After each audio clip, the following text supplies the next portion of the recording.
qué bendición poder compartir un mensaje más, especialmente que estamos a un domingo de reabrir las puertas en nuestra iglesia, hermanos. Esperamos que sea de gran bendición y estamos con disciplinas espirituales número 6, nuestro papel en el reino. Y nos vamos a apoyar en Nehemías capítulo 2. Cuando recién venimos a los pies de Cristo, estamos llenos de un sinnúmero de emociones. Nuestro corazón se desborda, rebosa de emociones, sentimientos que a la verdad nos sobrepasan. Y algunos que han tenido familiares cristianos y han vivido en hogares que son cristianos, más o menos saben cómo es la vida evangélica. Pero hay otros que venimos totalmente del mundo, toda nuestra familia no sabemos ni papa. Así que muchos de nosotros o algunos empezamos a caminar en Cristo, unas veces gateando, otras veces arrastrándonos y otras veces tropiezo a tropiezo, pero de igual manera vamos caminando. Y como es de costumbre, a la mayoría de nosotros nadie nos discipuló. A mí, por ejemplo, nadie me discipuló, nadie me agarró, mira, lee tu Biblia, ora así, haz esto, haz lo otro, tienes que diezmar, tienes que ofrendar. No, nadie. Y algunos que tuvieron el privilegio de ser discipulados, lamentablemente casi no desarrollaron un discipulado constante. Más bien las buenas mañas sí las aprendemos como buenos chapines y en vez de las cosas maravillosas que el discipulador tuvo de nosotros. Así pues, como una disciplina espiritual queremos compartir hoy lo importante de saber cuál es el papel que nos toca jugar a nosotros dentro del reino. Y para ello nosotros tenemos que apoyarnos el día de hoy en el capítulo 2 de Nehemías, ¿verdad? El papel que cada uno de nosotros nos toca jugar en el reino es para los creyentes en Cristo Jesús. Entonces partamos de la idea que usted y yo tenemos un llamado en Cristo Jesús y que somos creyentes. Entonces, el mensaje pasado estudiamos el capítulo 1 de Nehemías. El día de hoy vamos a hacer uso del capítulo número 2 de Nehemías y también nos vamos a usar otros pasajes que estén apropiadamente en su contexto. Capítulo 2 de Nehemías, versículos 1 y 2. Sucedió en el mes de Nisán, ponga atención a esto del mes de Nisán, en el año 20 del rey Artajerjes. Esta fecha es importante. Que estando ya el vino delante de él, tomé el vino y lo serví al rey. Y como yo no había estado antes triste en su presencia, me dijo el rey: ¿por qué estás tan triste? ¿Por qué está tu rostro triste? Pues no estás enfermo, no es esto sino quebranto de corazón. Entonces temí en gran manera.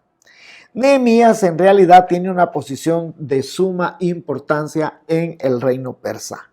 Es un hijo de Dios, sin embargo él está en una posición prominente en un imperio o en un reino que es pagano y aparte de eso es opresor al pueblo de Dios.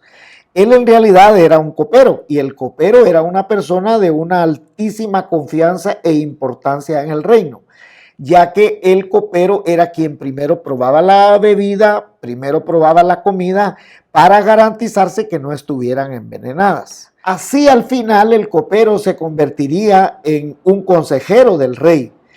Y si el copero tenía dotes de diligencia, leal, sabio, inteligente, prudente, sagaz, con discernimiento, etcétera, se ganaba el corazón del rey y de alguna manera gozaba de ciertos privilegios y quizá, ¿por qué no decirlo?, de cierto poder. Entonces, mientras que Nehemías le está dando el vino al rey, él tuvo cuidado de mencionar el día específico en que comienza el evento, cuándo es el año y cuándo es el mes en que él lo está realizando. ¿Por qué es tan importante para Dios que Nehemías mencione esta fecha en el libro de Nehemías en el capítulo 2, versículo 1? Bueno, según algunos teólogos, algunos estudiosos de la Biblia, y permítame darle una fecha importante que establece la construcción de los muros en Jerusalén, dado en Daniel capítulo 9, versículos 25. Daniel se toma el tiempo para decir que 173.880 días de ese día para restablecer los muros de Jerusalén, que fue el 14 de marzo del 445 antes de Cristo. El Mesías príncipe de este mundo sería presentado a Israel. Lo que está diciendo es que a partir de ese día hasta que se cumplen 173.880 días, Jesucristo se iba a aparecer en Israel como el Mesías. Y Sir Robert Anderson, el inminente astrónomo y matemático, presenta un fuerte caso de que Jesús cumplió exactamente esta profecía el día que él entró a Jerusalén, que fue el 6 de abril del año 32 después de Cristo. Y precisamente se cumple lo que Nehemías capítulo 2, versículo 1 decía.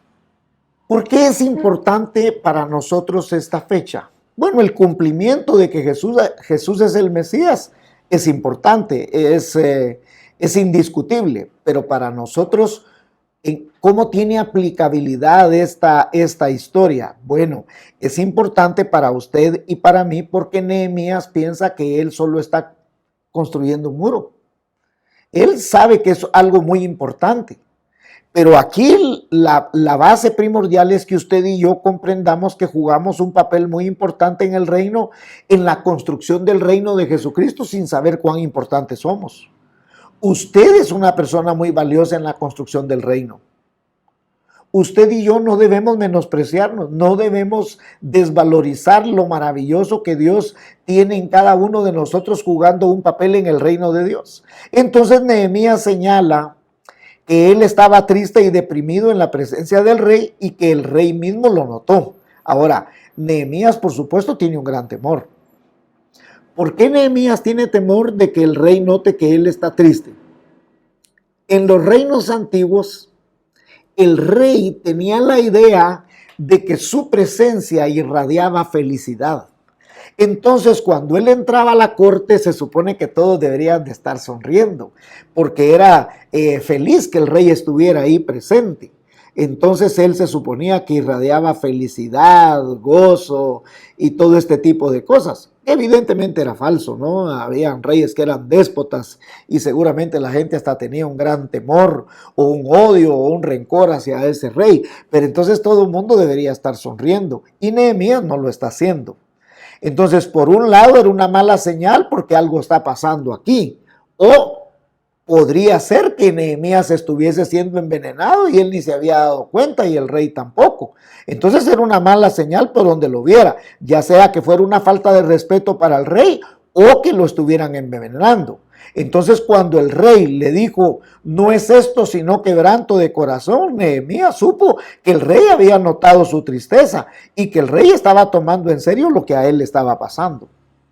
Ahora, Nehemías debió haberse, ahí donde dice que él temió al rey, Nehemías debió haberse preguntado cuáles van a ser las siguientes palabras del rey.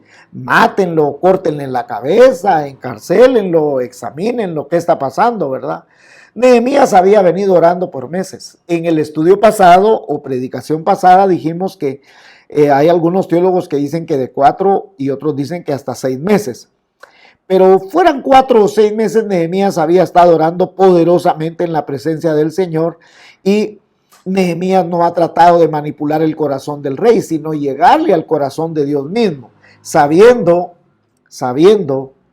que es Dios el único que puede cambiar el corazón de una persona. Usted y yo nos equivocamos al tratar de cambiarle el corazón a nuestros hijos, a nuestra esposa, a nuestro esposo, a nuestro papá, a nuestros hermanos. Nadie le puede cambiar el corazón a otra persona, solo Dios. Y Nehemías ha estado orando precisamente por este momento. Así que vamos al versículo 3. Y dije al rey, para siempre viva el rey. ¿Cómo no estará triste mi rostro cuando la ciudad, casa de los sepulcros de mis padres, está desierta y sus puertas consumidas por el fuego? Nehemías va al grano, no le dio tantas vueltas al asunto. Parece ser que Nehemías no era de Guatemala, ha de haber sido de Zacapa. porque va directamente y le dice, ¿cómo yo no voy a estar triste si la casa de los sepulcros de mis padres están destruida? Entonces le está hablando de la desgracia que tiene su ciudad natal. El rey inmediatamente simpatiza con el dolor de Nehemías. Y esto, por supuesto, es porque Dios está controlando el corazón del rey. Nehemías sabiamente no menciona el nombre de la ciudad. ¿Y por qué no la menciona? Probablemente porque la ciudad de Jerusalén tenía una tradición de rebeldía hacia el imperio persa. Y Nehemías pone la simpatía del rey de su lado antes de rebelar la ciudad. Y la respuesta de Nehemías no solo es sabia, sino que al mismo tiempo es honesta. Y permítame decirle algo que nos pasa a la mayoría de creyentes. Muchas veces nos preguntan, ¿cómo te encuentras? Y a veces estamos cabizbajos, decaídos, tenemos un problema, una gran angustia. Y aunque usted y yo lo queramos ocultar, en la cara se nos nota. Se nos nota el problema, se nos nota la aflicción. Y a usted le preguntan, ¿y cómo estás? Usted dice, todo bien, todo bien. Muchas gracias por preguntar. Y en realidad no estamos siendo honestos. Es cierto que usted y yo no debemos de andarnos quejando, ser lloriquiones con esto, con lo otro, pero podemos decirle de manera muy amable, muy cortés, muy educada, ora por mí, estoy pasando por un problema terrible. Y eso es sabio y usted no tiene que estar compartiendo todos los detalles de su vida. Recientemente, platicando con un amigo pastor en Estados Unidos, llegamos a un punto, ¿cómo estás?, le dije yo. Y él me dijo que estaba pasando por una noche muy oscura. Yo no le pregunté detalles, él solo me pidió que orara. Esa noche oramos con mi esposa y sentimos de Dios con mi esposa cuando estábamos orando que debíamos decirle a este amado hermano pastor y amigo en Cristo que si Dios lo había llamado, él lo iba a sostener, que él era fiel. Y al día siguiente, tempranito, le escribí, le dije, siento de Dios que anoche que estábamos orando, que Dios me dijo que te dijera que si Él te llamó, Él te va a sostener, Él fuertemente te va a sostener. A los días me contestó muy entusiasmado y me dijo, siento que fue Dios quien me habló, porque precisamente orando yo sentí lo mismo, me dijo. Qué glorioso es saber, hermanos, que nos tenemos unos a otros para orar en medio de los problemas, de las dificultades.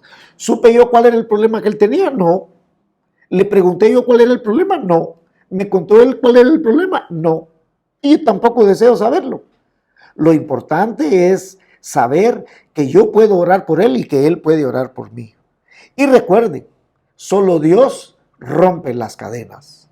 Solo Cristo puede desatar cualquier nudo en nuestra vida, por muy difícil que sea. Y por favor, no trate de llevársela de muy espiritual, queriendo saber los detalles de la vida de las personas.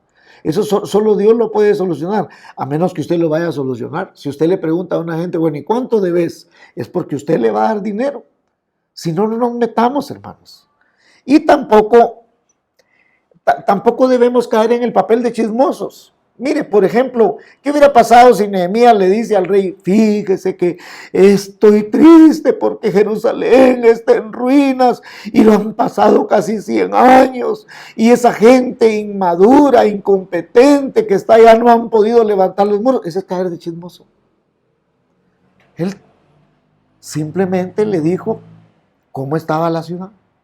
Entonces nosotros seamos maduros y pongamos las cosas en la perspectiva correcta y sobre todo de una manera santa. Capítulo 2, versículos 4 al 8. Me dijo el rey, ¿qué cosa pides?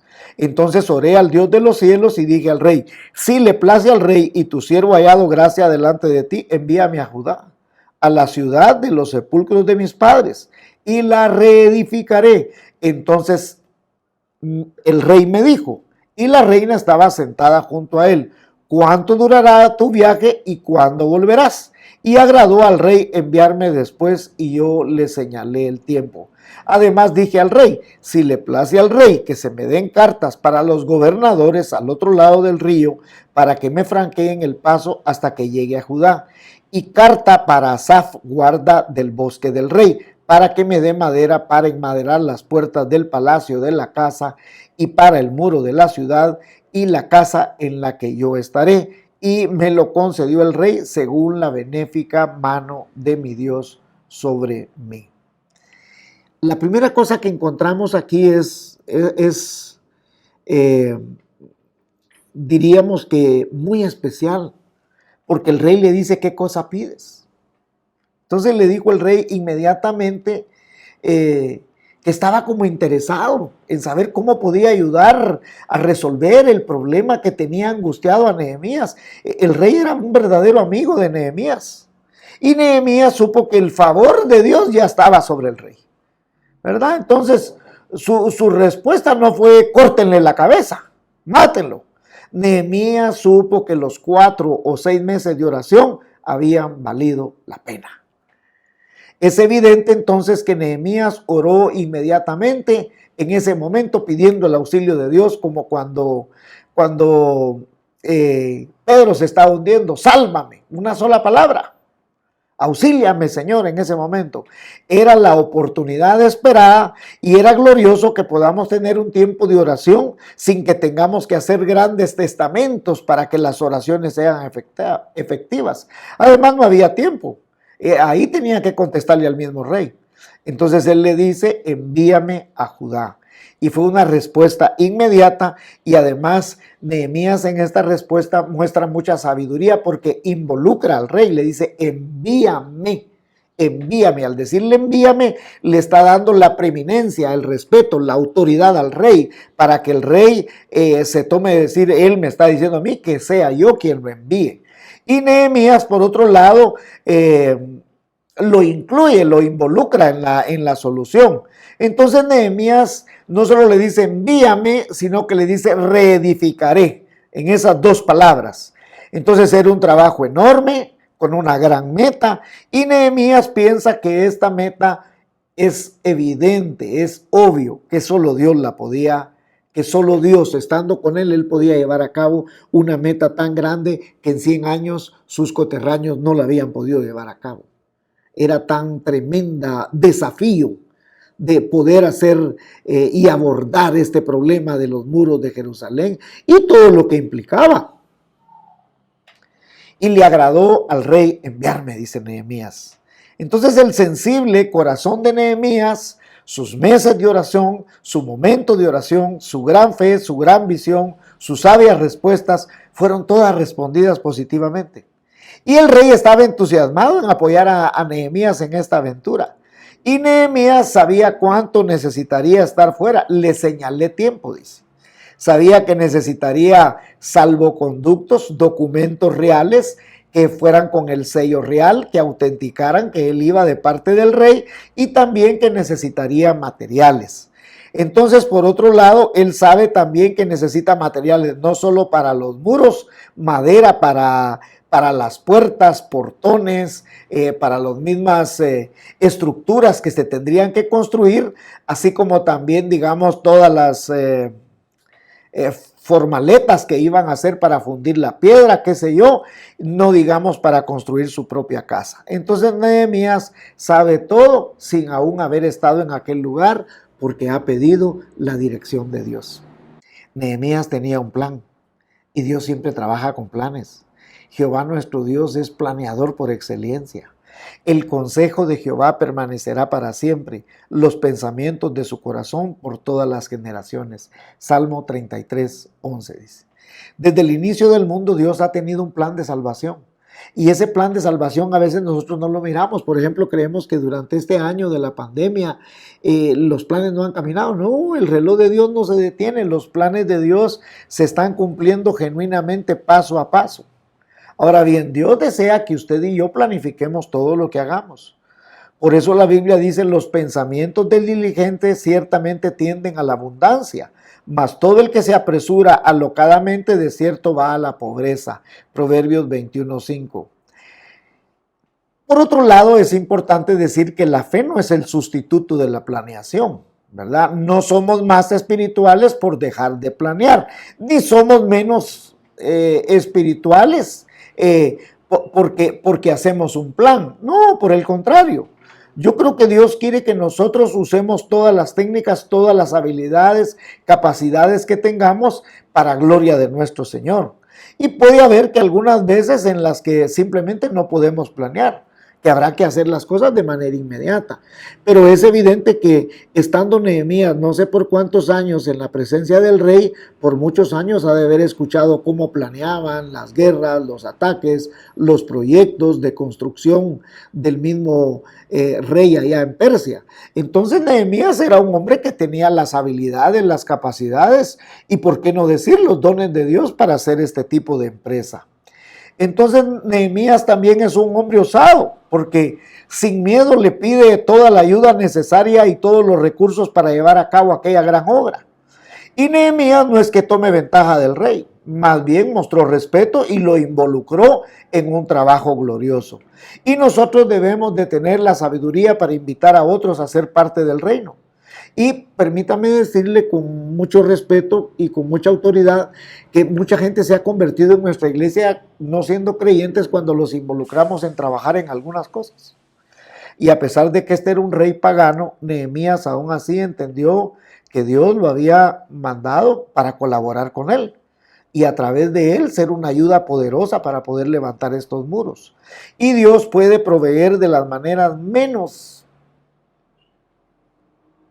posibles que usted piense para hacer las cosas de Dios inesperadas, improbables. Capítulo 2, versículos 9 y 10. Y vine luego a los gobernadores al otro lado del río y les di las cartas del rey, y el rey envió conmigo capitanes del ejército y gente de a caballo. Pero oyéndolo Sanbalat, Horonita y Tobías, el siervo amonita, les disgustó en extremo que viniese alguno para procurar el bien de los hijos de Israel. Aquí nuevamente vemos la actitud consagrada de Nehemías, quien no solo está viajando 1.300 kilómetros en línea recta desde Persia hasta Jerusalén, y más o menos por veredas y kilómetros son 2.400 kilómetros. Y en línea recta es como ir de Guatemala hasta la frontera final de Panamá.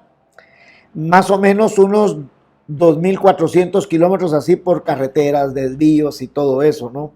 Entonces, posiblemente, y escúcheme esto por favor, porque esto va directo a su corazón. Posiblemente usted tenga un corazón como el de Nehemías, un corazón de oración, de sabiduría, de visión, de planeación, pero algunas veces usted se detiene, solo hace planes, nunca llega a concretar nada. Y nosotros necesitamos más que tener un corazón de visión, un corazón de oración, un corazón de planificación. Necesitamos un corazón que haga realidad esos planes. Debemos cambiar el soñar y el hablar en el hacer. Y debemos compartir el amor de Jesucristo, que son las buenas de salvación, pero de una manera práctica, de una manera viva, de una manera eficaz, de una manera relevante en un mundo que se está perdiendo. Y hay mucha gente, permítame sacar esta analogía, con sus muros rotos. Y nosotros debemos ayudar a reparar esos muros. Y por supuesto, este es un tema muy bonito que lo ampliaremos para el próximo mensaje, cómo Dios nos ha puesto a nosotros para reparar los muros de otros. Ahora, los enemigos de la cruz de Cristo no les importa si a nosotros se nos va el tiempo en hablar, en planear, en vez de hacer. Cuando hacemos es que los enemigos se preocupan y atacan. Nehemías entregó las cartas a los gobernadores del otro lado del río, hasta los lugares donde Persia gobernaba. Así que Nehemías sabia y hábilmente llega con los gobernadores a decirles: yo vengo de parte del rey, y lleva capitanes, lleva soldados. Evidentemente los gobernadores no pudieron hacer nada negativo en contra de Nehemías porque sabían que venía con el respaldo del rey, y aún trae permiso para cortar madera y que el mismo Asaf, que es el guardabosque del rey, le provea la madera. Entonces, en ese mismo lugar, allí, digamos, en esas oficinas, si usted así le quiere llamar, ahí se encuentra el mentado Sanbalat y el Tobías. ¿Quiénes son ellos? Enemigos del pueblo de Dios. A ellos no les afecta en nada, pero ¿qué pasa? No quieren el bien del pueblo de Dios, dice la Biblia. Y así hay muchas personas que no les afecta nada de lo que nosotros hagamos, pero una vez que lo empezamos a hacer, se levantan como enemigos. Y si no, vea usted cuánta gente se alegró por todo el tiempo que la iglesia ha estado cerrada. Familias han expresado gracias que no han abierto estos. pero como Dios tiene su tiempo, su hora y el reloj de Dios no se detiene. Entonces la oposición se hizo ver de manera inmediata al ver que había un hombre que venía a procurar el bien. Cuando una persona se levanta para hacer el bien del pueblo de Dios, inmediatamente se levantan los enemigos. No fue la planeación lo que hizo que estos enemigos se levantaran. Fue una vez que ya está él en el lugar para ejecutar, entonces ahí se levantan los oronitas y los enemigos del Señor, como Tobías y este señor que está aquí, que como Sanbalat, los Sanbalat y los Tobías. Y también permítame decirle esta otra situación, que hay creyentes que quisieran hacer muchas cosas para Dios, pero tienen miedo a hacerlas porque creen que se le van a levantar los enemigos y entonces mejor, dice yo, mejor llevo una vida sencilla, no me involucro en nada, con tal de que no tenga yo problemas. ¡Qué engaño, hermano! Los problemas vendrán de todas maneras, trabaje o no trabaje usted, sirva o no sirva. Para Cristo lo importante es que usted entregue su vida y en medio de toda adversidad, de todo problema, sea usted un testimonio viviente de que a pesar de que nuestros problemas, de nuestras situaciones, Dios nos tiene en pie trabajando para su honra y su gloria. ¿Y qué pide Dios? Que crezcamos, maduremos y nos involucremos. Capítulo 2, versículos 11 al 16. Llegué pues a Jerusalén después de estar allí 3 días, me levanté de noche, yo y unos pocos varones conmigo, y no declaré a hombre alguno lo que Dios había puesto en mi corazón que hiciese en Jerusalén, ni había cabalgadura conmigo excepto la única en la que yo cabalgaba. Salí de noche por la puerta del valle hacia la fuente del dragón y a la puerta del muladar, y observé que los muros de Jerusalén estaban derribados y sus puertas estaban consumidas por el fuego. Y pasó luego a la puerta de la fuente y al estanque del rey, pero no había lugar por donde pasase la cabalgadura en que iba. Y subí de noche por el torrente y observé el muro y di la vuelta y entré por la puerta del valle y me volví. Y no sabían los oficiales a dónde yo había ido, ni qué había ido y qué había hecho, ni hasta entonces lo había declarado yo a los judíos y sacerdotes, ni a los nobles oficiales, ni a los demás que hacían la obra. Finalmente, después de ese viaje enorme que ha de haber durado una gran cantidad de tiempo, Nehemías llega a Jerusalén lleno de pasión, lleno de oración, lleno de fe, lleno de sabiduría, lleno de una gran visión, lleno del apoyo del rey, y finalmente llega y no hace nada por 3 días. Es interesante, ¿no?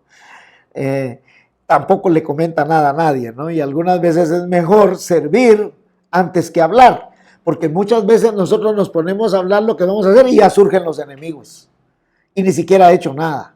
Mejor no diga nada, hágalo para la gloria de Dios, y entonces cuando vengan a ver los enemigos, usted ya lo ha hecho. Entonces sale de noche a observar, y en realidad él quiere ver la situación de los muros. Y por primera vez, Nehemías con sus propios ojos da cuenta y razón de la cantidad, del cúmulo de trabajo que él va a tener que realizar para poder reparar esos muros. Ahora, no hay manera, no hay forma de poder decir que Nehemías no haya recorrido cada metro, cada centímetro, cada 10 metros del lugar sin que no haya ido llorando al contemplar el miedo, la pobreza, la inseguridad y todo lo que representaba el dolor para el pueblo de Israel. Y así en muchos de nosotros deberíamos de estar conscientes lo que representa que muchas de nuestras familias tengan sus muros caídos. Nosotros deberíamos de orar por cada familia con mucho dolor para que Dios levante sus vidas. Y a menos que Nehemías viera la situación real, no sabría la dimensión del problema y cómo lo abordaría. Ahora, aquí hay otro punto importante. Nehemías se va a enfocar en lo que está mal y no en lo que está bien. Porque muchas veces nosotros nos equivocamos al enfocarnos en lo que está bien y no en lo que está mal. Y es prudente que usted y yo analicemos nuestra vida, no lo que está bien. Lo que está bien está bien. No tiene por qué estarse analizando. Y muchas veces usted y yo nos contemplamos a sí mismos, es que yo hago bien esto, hago bien lo otro. Eso no importa. Nosotros debíamos de examinarnos a nosotros mismos y ver qué cosas están malas en nuestra vida. Porque muchas veces, cuando miramos a otras personas, vemos que llevan vidas victoriosas y eso es glorioso, es maravilloso. Pero otros, en su vida es solo apariencia y han aprendido a ocultar esa realidad espiritual en su vida. Muchos tienen victoria sobre el pecado y bendito sea el nombre de Dios. Estamos agradecidos por esas personas que tienen una vida victoriosa sobre el pecado. Pero también podemos ver que aún esas personas tienen muros un poco fisurados y que necesitan ayuda, necesitan reestructurar, ayudar a reconstruir esa parte de su muro en su vida. Y hay algunos de nosotros, permítame decirlo así, que estamos lastimados, heridos.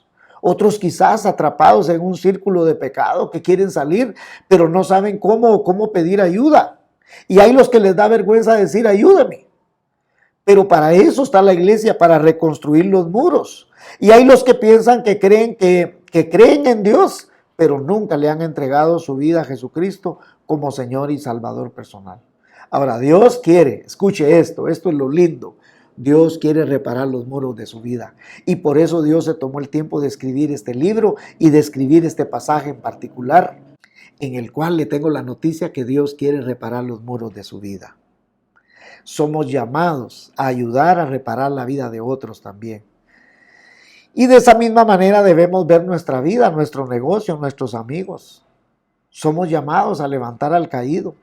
Es lo mismo en nuestros hijos, en nuestros seres queridos. Somos llamados a reestructurar, a levantar, a animar, a fortalecer, a examinarnos a nosotros mismos, a examinar a nuestros hijos, a nuestro hogar.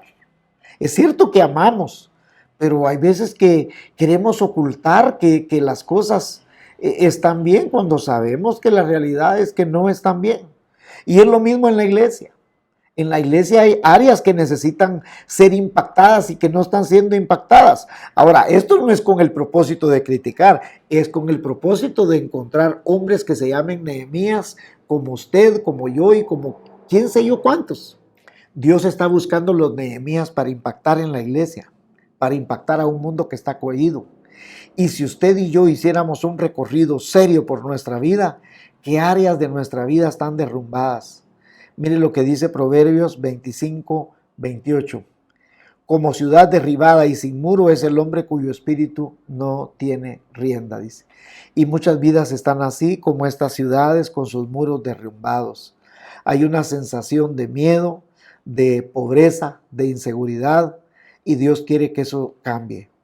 No deberíamos esconder nuestra mirada de nuestros propios muros derribados, sino por el contrario, poner la mirada en el muro y poner la mirada en Jesús, el autor y consumador de la fe, examinando nuestras vidas. Veamos qué áreas necesitamos reconstruir y pedirle al Dios de los cielos que nos dé la tremenda y poderosa ayuda de su Santo Espíritu para reconstruir nuestra vida, nuestros muros, nuestras fortalezas, levantar fortalezas espirituales para gloria de Dios en nuestra vida. No solo planear y orar, no solo estar pensando, soñando, sino actuar para edificar el reino de Dios. Usted no se imagina cuán valioso, cuán valiosa es usted en el reino de Jesucristo para restaurar sus propios muros y restaurar la vida de otros. Quizás usted tiene un llamado a abrir un estudio bíblico en su casa. Quizás usted tiene un llamado a abrir un estudio bíblico con un vecino, con un amigo, con un familiar. Quizás usted tiene un llamado a involucrar, así como Nehemías involucra al rey de Persia. Recuerdo que don Roberto Escobar, cuando vino por primera vez a la iglesia, me dijo, yo quisiera dejar algo con lo que se me recuerde a mí. ¿Qué sabe hacer usted? Le dije, yo soy herrero. ¿Y dónde ha trabajado usted? Toda mi vida yo trabajé en San Francisco, California, en los puentes, en las estructuras, me dijo, y a mí me gustaría hacer algo que quedara aquí y que se me recordara. Yo no soy ni chicha ni limonada, me dijo, así como habla don Roberto, pero yo quiero dejar algo bonito aquí. Por ejemplo, hacer una gran baranda con adorno. No, le dije, yo quiero hacer una menora de unos 9 metros de alto. Yo la hago, me dijo. Y de ahí que le quedó el nombre de Roberto Menora, que muchos en la iglesia creían que él se llamaba Roberto Menora. y todos con cariño le dicen don Roberto Menora. Y permítame decirle que don Roberto no solo levantó la menora, vino a los pies de Cristo. Y cuando vino a los pies de Cristo dijo, yo me quiero bautizar en un río. Así que, ¿cuántos podemos involucrar para la gloria de Dios? ¿Cuántos tenemos los muros derribados? Y si sus muros están perfectos, bendito sea el nombre de Dios, usted está siendo llamado para ayudar a otros a levantar los muros que tengamos fisurados. Que Dios le bendiga rica y abundantemente, pero le animo a que se involucre a levantar los muros propios y los de otros. Finalmente, quiero recordarle que el siguiente domingo estaremos abriendo nuestras puertas. Por favor, hay una aplicación aquí en la página, entre en ella y aparte su lugar y le estaremos dando más datos en otro video. Que Dios le bendiga.